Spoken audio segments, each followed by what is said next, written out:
উকিল ম্যাডাম, চিহ্ন না দেখা গেলে শালার মানুষ নিজের গায়ের জন্মদাগ ভুলে যায়। আমারই কি মনে রাখবে? এই আমার চিহ্ন রইল, রেখে দিয়েন আপনার কাছে।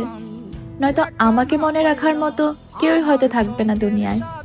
কেউ মনে না রাখলে এই দুনিয়া দিব্যি একটা আস্ত জয়ামিরকে ভুলে যাবে। এটা ঠিক না? বড় সাহেব দিছিল এটা আমার 25তম জন্মদিনে, 2012-তে। 75-এও যেন থাকে আপনার কাছে। ততদিন আমি থাকবো না। ও হ্যাঁ, এটা সেই ঘড়ি যেটা আমার হাতে ছিল সেই দিন, যেদিন আপনার সাথে ভার্সিটির মাঠে আমার প্রথম দেখা। আবার এই দিনও, যেদিন আপনার নামে আমি একটা বলি চড়াইতে আসছি।